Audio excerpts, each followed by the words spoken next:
My sister slapped me in front of 200 people at her wedding because I wouldn't give her my penthouse.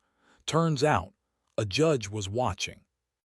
I never thought my sister could hurt my daughter. Not like this. The slap was the loudest part of it, sure, but by then the real damage had already been done. Let me start at the beginning. Before the lies, before the betrayal, before my daughter's college future was stolen right from under her. It was supposed to be a celebration. The day I signed the papers on the penthouse, I cooked dinner for the family. My sister Lana brought champagne. My daughter May made a chocolate cake from scratch.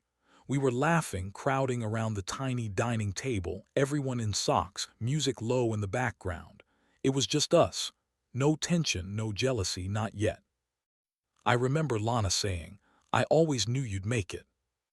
I remember believing her. She hugged me a second too long that night. I didn't notice it then. Lana had always been the charming one, the story stealer, the favorite.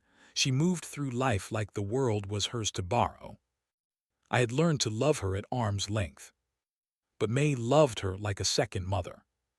May was 17 then, all heart, soft-spoken, generous, the kind of kid who still left me little sticky notes on the fridge, who gave her umbrella to strangers, who kept her college brochures in a neat folder under her bed. Lana took her to brunch, to movies. They had girl nights. I never thought to question it. Until May started acting different. She stopped talking about NYU. Stopped doodling her favorite professor's quotes in the margins of her notebooks. One night I asked her gently, "Did something happen?" She shook her head too fast, just figuring things out. Then I noticed she was skipping her shifts at the bookstore. She looked tired all the time. Her savings account, which we checked together every month, hadn't moved. In fact, it was lower than before. "Where did the money go?" I asked one night, keeping my voice calm. She panicked. Tears immediately. "It was for Aunt Lana," she whispered. I didn't breathe. "For what?" She looked so small. "Her treatment. She didn't want anyone to know. She said she didn't have insurance, that she'd lose her house.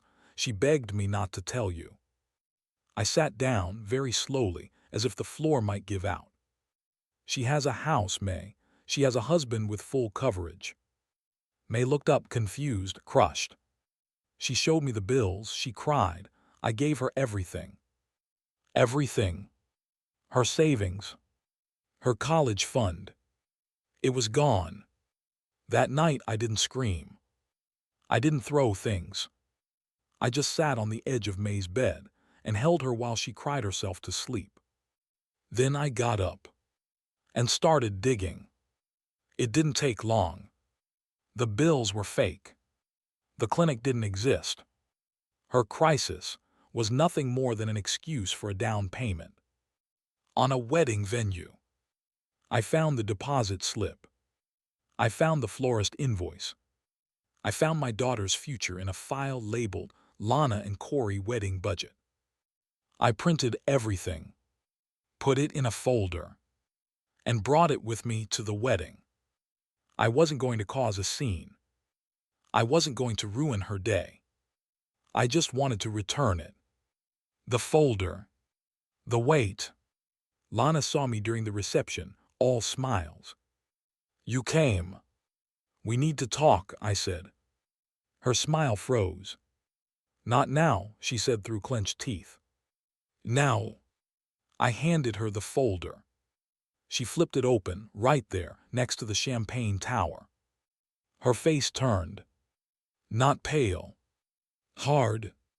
"How dare you?" she hissed. "She was a child," I said. She slapped me. In front of 200 people. The music stopped. Glasses clinked. Someone gasped.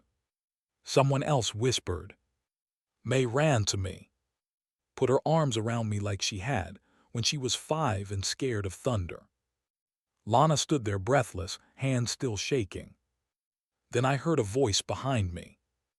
Deep, calm male. "That's enough." I turned.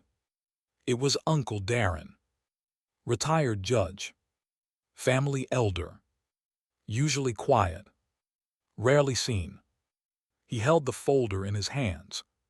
He picked it up. Read every page. He looked at Lana. You defrauded a minor. Her face fell. It was just a loan. He turned to me. Do you want to press charges? My throat was dry. May looked up at me. I said nothing. Just nodded. 3 weeks later, we filed. No contact.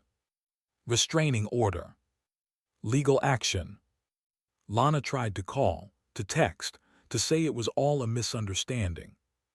But May blocked her first. We took out a student loan. Found a smaller apartment. Sold the penthouse. It wasn't fair. It wasn't what I wanted. But it was ours. And every time May comes home from campus, drops her bag at the door, and throws her arms around me with that same little girl laugh, I remember. We didn't lose. We cut something out before it could rot the rest.